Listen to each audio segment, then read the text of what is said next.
Okay, good morning, students. So, today is the third session for the chapter Human Reproduction. So, it is a video number 3.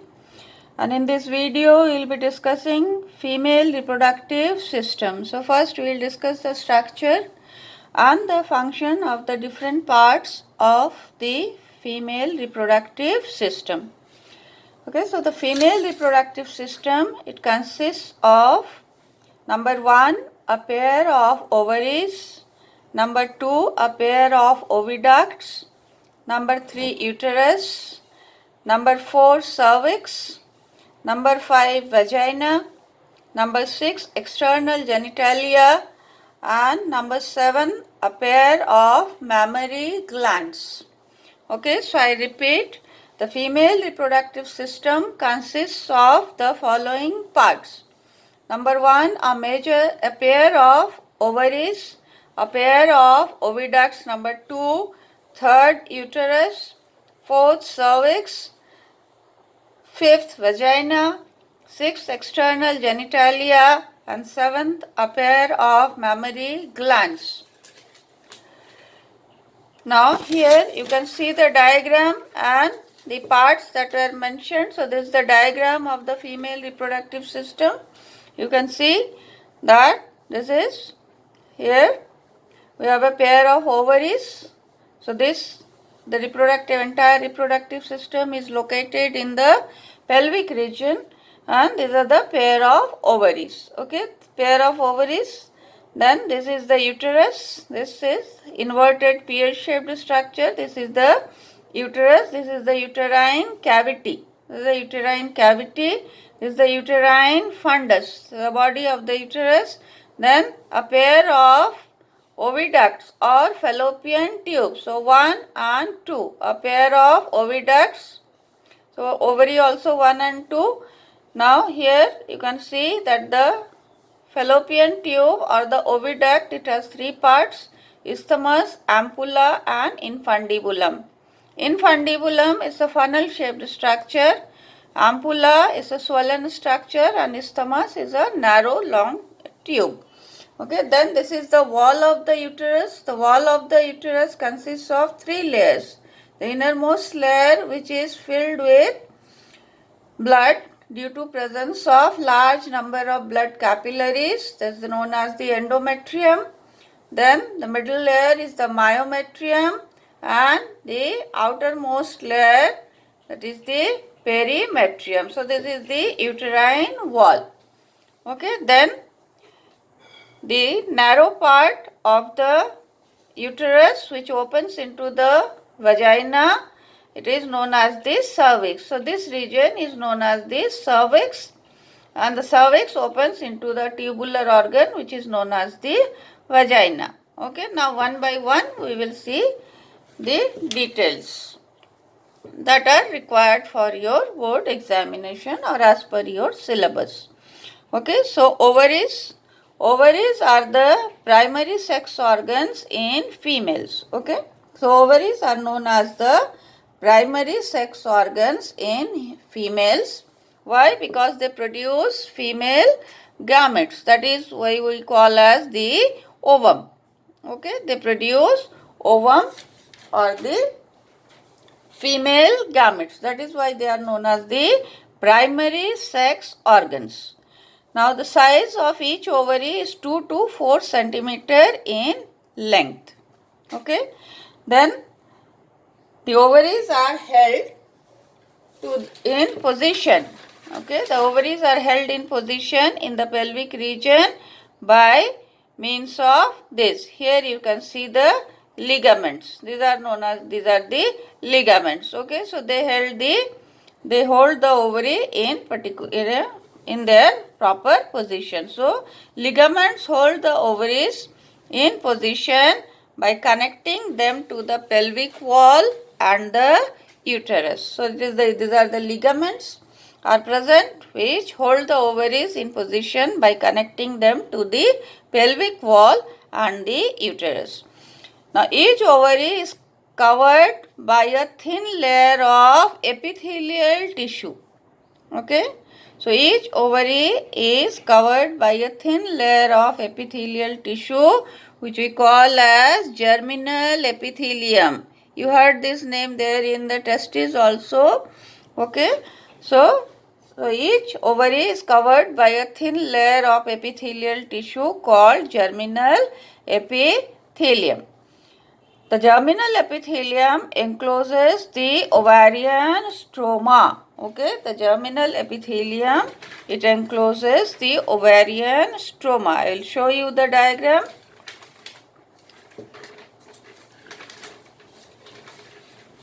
Here, okay, you can see the diagram here. This is the, okay, this is the germinal epithelium, and this is this entire region. It is known as the stroma. Okay, this entire region, it is known as the stroma. Fine. So, the epithelium encloses the ovarian stroma. You got it? So, this is the epithelium, and this is this layer is the epithelium, germinal epithelium. Okay, this layer. See, marking red. Okay, this is the germinal epithelium. Outside there is the basement membrane. So this the one which I am marking red, it is the germinal epithelium. And the entire part that is enclosed by the germinal epithelium, it is known as the stroma. The stroma has two zones. Okay, the stroma has two zones. This roughly from here to here, you can say. This is the roughly this area. Okay, so this is known as the outer cortex. Okay, so this is the outer cortex. Okay, and inside there is the medulla. Okay, there is the medulla and there is the cortex. Okay, so this part, you can see this part, okay, this part where you can find the follicles. Okay, where you can find the growing follicles in different stages. So this part is known as the cortex, and this is the inner layer that we call as the medulla. Okay, so the outer cortex. The cortex contains ovarian follicles in different stages of development. So you can see primary follicle, secondary follicle, tertiary follicle, Graafian follicle. Then this is the atretic follicle. Atretic follicle means the follicles which degenerate over a period of time. And this is when the follicle has burst, releasing the ovum. The Graafian follicle bursts and releases the ovum. And then these are the corpus luteum. Okay. So here what happens now, one thing you should remember, it's not that the follicles are present in the ovary in this way. Okay, you must remember this, right? Don't get confused. It's not that the follicles are present this way. This is only to show you how the follicles they mature. That is, the primary follicles finally form the Graafian follicle. Okay, this is only a depiction. But throughout the cortex, you come across the ovarian follicles in different stages of development. Nothing like this sequence. This is the sequence of development, okay, not the exact structure of the ovary. Okay, now so primary, secondary, so cortex contains ovarian follicles in different stages of development, that is primary, secondary, tertiary and Graafian follicles. After ovulation, ovulation means release of ovum. Ovulation means release of ovum from Graafian follicle. Graafian follicle is the release. The Graafian follicle bursts. Okay. So, Graafian follicle, it bursts. Okay, when it is completely mature, the Graafian follicle, we call it as Graafian follicle, it bursts and the ovum is released. So that process we call as the ovulation. So after ovulation, okay, leftover follicular cells in the ovary forms corpus luteum. So in the diagram you can see here, this is the corpus luteum, this is the Graafian follicle, and here is the ovum. This is the ovum, okay, this part. This is the ovum. So what happens? Graafian follicle, it bursts and the ovum comes out along with some cells of the Graafian follicle, which we call as the granulosa cells. Now the leftover part of the Graafian follicles, that is the cells, granulosa cells which are left behind, and this is the liquid. This is the liquid, okay.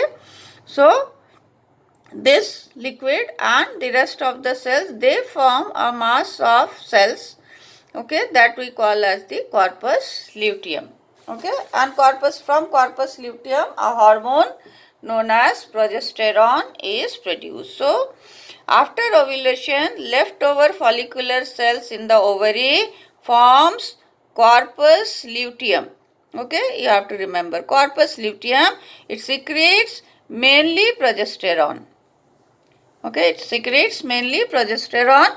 Initially estrogen is also there, but later on it is mainly progesterone. So it secretes mainly progesterone hormone. It also secretes some estradiol, that is estrogen, and relaxin, another hormone, relaxin, okay. So that's the structure of the ovary. Now the inner portion, which I have not mentioned here because it's not given in detail in your book. So therefore the inner part, this part, it is known as the medulla. So in the diagram you will remember that this part is the medulla, okay. The inner part, it is the medulla. Then comes the second part, that is the fallopian tubes or the oviducts. So oviducts also occur in pair, okay. They are also in pairs. You have seen the diagram. This is 1 and 2, okay. So they occur in pair. They are 10 to 12 centimeter long. From here to here is 10 to 12 centimeter long.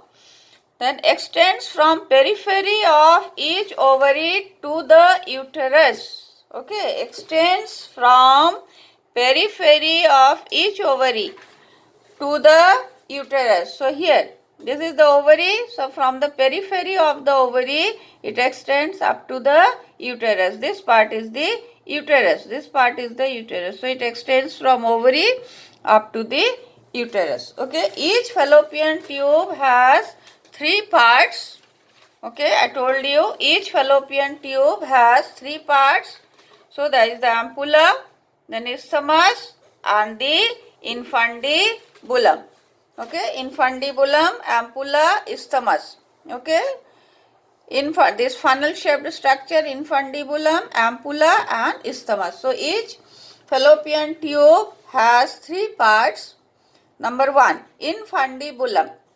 It is a funnel shaped structure which lies close to the ovary. You can see this is the ovary and it is very close to the ovary.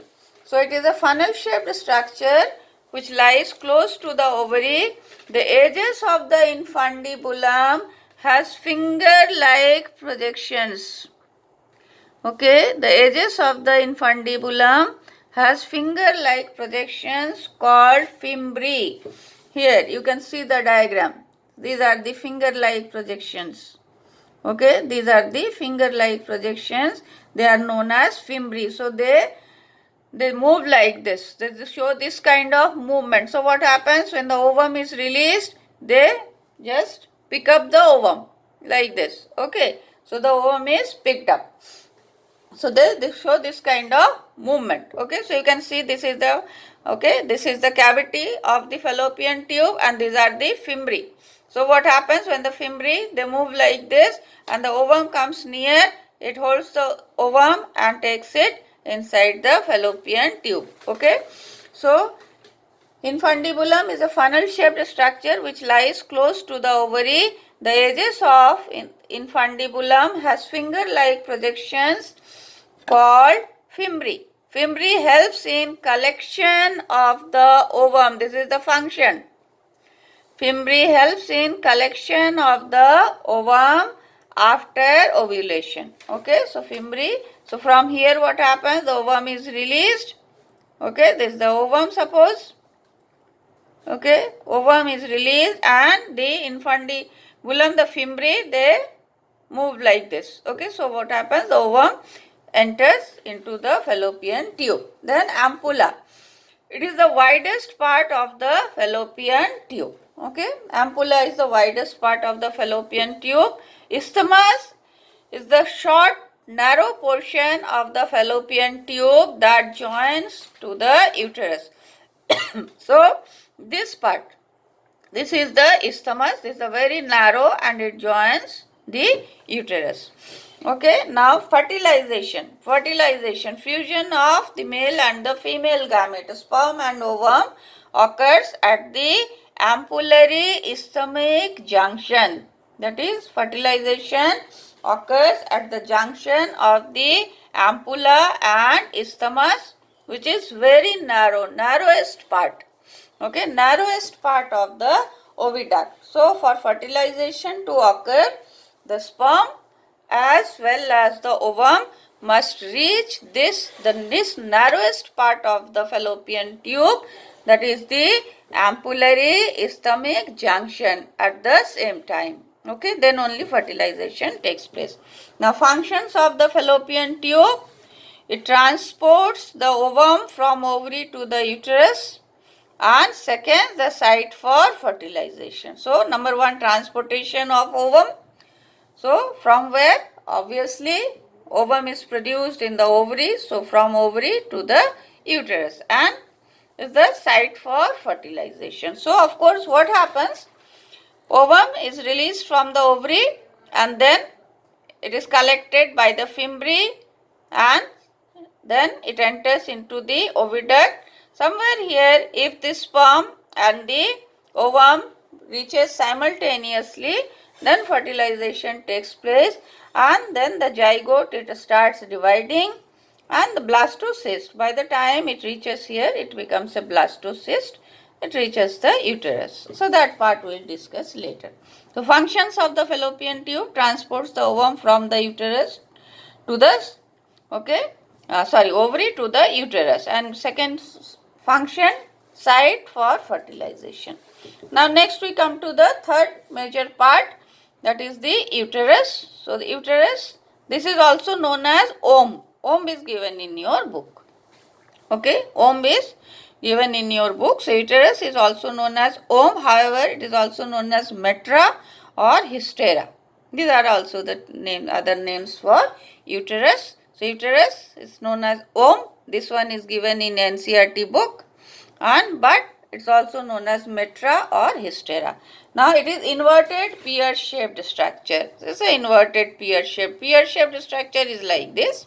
Okay, pear-shaped structure किसको कहते हैं? You must have seen pear fruit. So it is like this. Okay, pear-shaped structure इस तरह से होता है. So what happens? This is inverted pear-shaped structure. It is held in position by ligaments attached to the pelvic wall. Okay, so this is held in position in the pelvic wall by ligaments. Then parts, that is the fundus. That is the upper dome-shaped part. This is the fundus, dome-shaped structure. Okay, इसको क्या कहते हैं? This is known as fundus. Then body, broad in the upper side and narrow down towards the vagina. This is the body of the uterus. Okay, this is the body of the uterus. So this is broad on the upper side and it narrows down towards the cervix or towards the vagina. Okay, so then comes the cervix. The third part, it is the cervix. So it is narrow and joins the body of the vagina. Okay, so it joins you can simply write down that it joins the vagina. Okay, the cavity of cervix is known as cervical canal. So this is the uterus, this is the fundus, the dome-shaped structure. Then this is the body of the uterus. So broad here and towards the cervix or the vagina, it is narrows down gradually, and this narrow part of the uterus, we call it as the cervix. It opens into the vagina.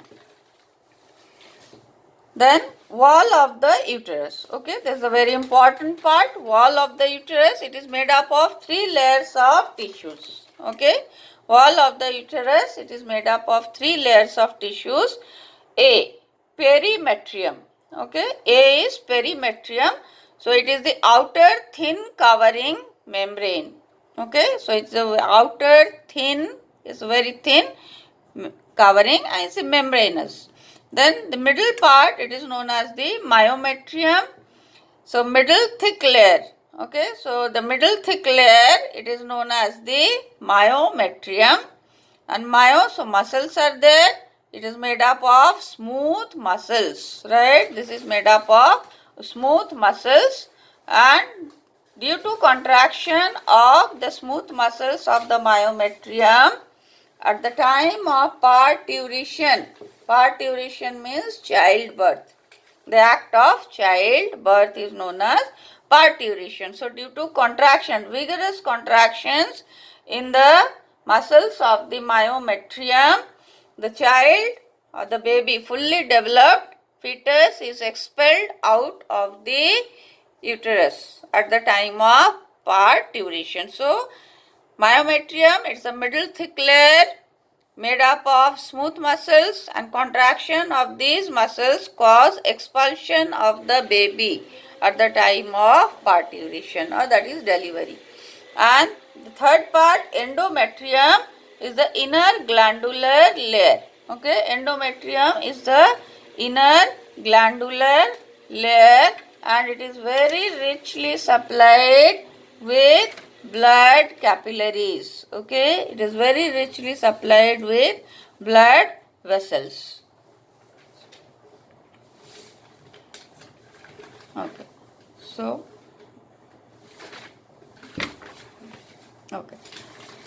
that is the, where did it go? Just a moment, please bear with me. So endometrium is the inner glandular layer. So, and functions of the endometrium undergoes cyclic changes during menstrual cycle. Endometrium undergoes cyclic changes during menstrual cycle. So what are these changes? We'll discuss later in the topic menstrual cycle. And implantation. The second part, it is implantation. That is the attachment of the blastocyst to the uterine wall. Okay, attachment of the blastocyst. Blastocyst is a structure which was formed after fertilization due to divisions and differentiation in the of the zygote. Okay, so you can see, right, this is the uterine wall, and there are three layers. So the innermost endometrium, then middle myometrium. You have to remember these are the uterine wall. Okay, layers of uterine wall, innermost endo, then middle myo, and the outermost is the perimetrium. Endometrium richly supplied, you can see I made it red in color. Okay, so this is to show the presence of the blood filled capillaries. Okay, however, this layer breaks down at the time of menstruation. If fertilization does not take place, then this layer is not sustained and it breaks down, and it is released in the form of a bleeding through the vagina at the time of menstruation. Then myometrium, it consists of smooth muscles, and contraction, it's quite thick, and when it contracts vigorously, right, then what happens? This helps in expulsion of the baby at the time of childbirth. Okay, and the outermost layer is very thin. It is known as the perimetrium. It is epithelial tissue. Okay, so that is about the uterus. Then the next part, it is the vagina. It is a 10 centimeter long tube. Okay, vagina is approximately 10 centimeter long tube that extends from cervix to the outside of the body or to the exterior. So from here up to this, it is cervix. This up to this cervix, and from cervix vagina. Okay, so it is a 10 centimeter long tube that extends from cervix to the outside of the body. The opening of the vagina, it is known as vaginal orifice, but it is not given in your NCERT book, so that is why I have put it in bracket. The opening of the vagina is partially covered by a membrane called the hymen. It is known as the hymen. The opening of the vagina, it is covered by a membrane called the hymen. It is often torn during first coitus, that is first mating. It is often torn during first mating with a male partner, and however it may also be broken by a sudden jolt, fall, horse riding or heavy physical activity. So therefore presence or absence of hymen is not an indicator of virginity. Okay, then next is external genitalia. External genitalia, it is also known as vulva. Okay, external genitalia, it is also known as vulva. So it consists of mons pubis. Mons pubis, it is a cushion of fatty tissue covered by skin and pubic hair. So there is a mons pubis and it is covered by, so like this, and it is covered by skin and hairs, pubic hairs, and this is a fatty tissue. Okay, it consists of a fatty tissue underneath the skin. Then second part is labia majora. They are two large fleshy folds of tissue which extends down from mons pubis and surrounds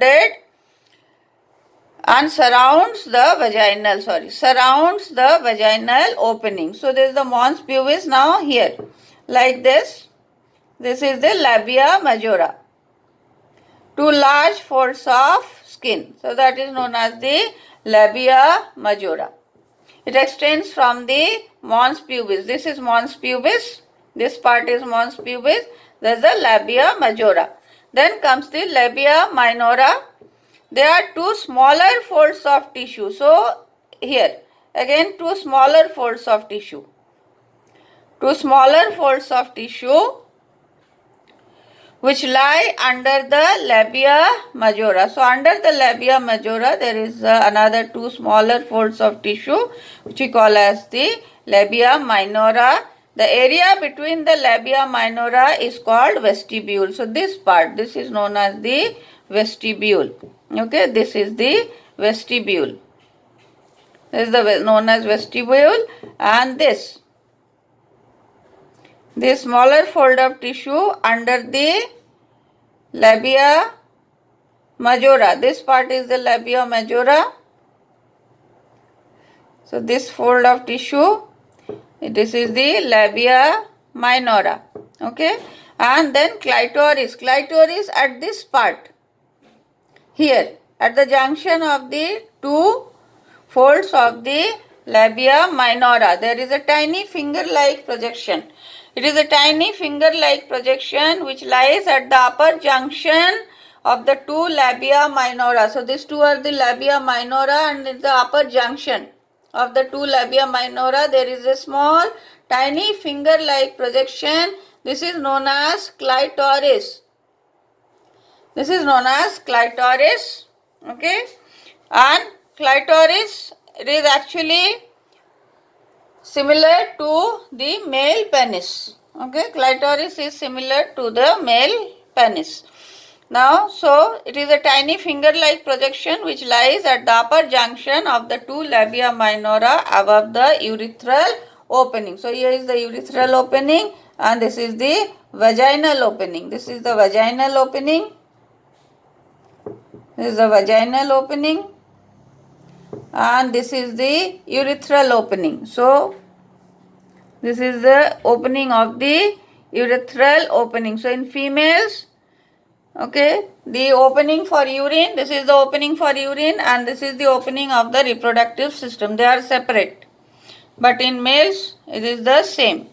Then next we come to mammary glands. Okay, mammary glands are also considered as part of the reproductive system because their function is integrated with the reproductive functions. So at the time of just after childbirth, the mammary glands produce milk, all of us know, and therefore they are also considered as part of the female reproductive system. Okay, so mammary glands, let us see the structure. They occur in pair. Mammary glands occur in pairs. there is a pair of mammary glands. Each mammary gland consists of glandular tissue which produce milk and second fat tissue. So each mammary gland consists of glandular tissue and second fat tissue. Now coming to the glandular tissue. The glandular tissue comprises of 15 to 20 mammary lobes. Okay, the glandular tissue consists of 15 to 20 mammary lobes. Each lobe is made up of cluster of milk secreting cells. Okay, cluster of each lobe is consists of clusters of milk secreting cells called alveoli. Okay, milk secreting cells are known as alveoli. The alveoli open into mammary tubules. Each alveoli, so the alveoli they open into very fine tubes known as the mammary tubules. Mammary tubules of each lobe join to form mammary duct. That means the very fine tubules, they join to form a little larger tube. Okay, so that we call as the mammary duct. Several mammary ducts join to form a wider ampulla. Ampulla is a swollen structure. So mammary ampulla is connected to latissiferous duct which carries milk to the exterior. Okay, so let us see the diagram here. So this is the mammary gland. Okay, so these are the fatty tissue. This is the skin. There is the skin. There is the fatty tissue. This is the nipple through which the milk is sucked out. Okay, now around the nipple there is a dark colored pigmented zone which is known as the areola. Okay, around the nipples there are present dark colored, there is a pigmented zone which is known as the areola. Okay, and this is the fatty tissue. So the amount of fatty tissue varies, okay, from person to person. Now these are the mammary lobes. These are the mammary lobes. So how many mammary lobes are there? Approximately in each mammary gland 15 to 20 mammary lobes. Now within each mammary lobes you have many large number of milk secreting cells. These are the alveoli. Okay, and then what happens? Alveoli, from alveoli arises the mammary tubules. Okay, so mammary tubules, what they do? They carry the milk from the milk is secreted in the alveoli. Then from mammary alveoli, the milk is taken out by the mammary tubules. Mammary tubules then they join to form the mammary ducts. Okay, they form the mammary duct. So and then what happens? The mammary ducts of some of the mammary lobes, they form a swollen structure. Okay, they form a swollen structure which we call as the mammary ampulla. Okay, this is the mammary ampulla. Then mammary ampulla, from mammary ampulla here. Okay, the milk is secreted out through the lattice. These are the latissiferous duct. Okay, this is the latissiferous duct. So you will remember that the mammary glands consists of two types of, there are two regions, that is one is the glandular tissue and another is the fat tissue. Okay, so the fat amount of fat varies from person to person in the mammary gland. Within a mammary gland there are about 15 to 20 mammary lobes. Within each mammary lobes large number of milk secreting cells are there which are known as the alveoli. Okay, so from the alveoli arises very fine tubes which we call as the mammary tubules. Then many such mammary tubules join to form mammary ducts. Mammary ducts from different mammary lobes, they join to form a wider or swollen structure that we call as the ampulla. And from ampulla milk passes to the exterior through the ducts known as the latissiferous duct, and this is the nipple. So this is about, and this is the mammary glands. They are attached to the chest region of that is the pectoralis major muscle. Okay, so the pectoralis major muscle. So the mammary glands are attached to this. Okay, these are the ribs. These are the ribs, intercostal muscles between the ribs, that is costa ribs. So that is muscles between the ribs, and then there is a muscle layer which we call as the pectoralis major muscle, and to that is attached the mammary glands are held to the chest region by this muscle pectoralis major. Okay, the function of the mammary glands is to produce milk. Okay, they produce milk after the birth of the child. After childbirth, milk is secreted from the mammary glands become active and they secrete milk. Okay, so this is for this video. Okay, so we'll go to the next video. Okay, till then, bye.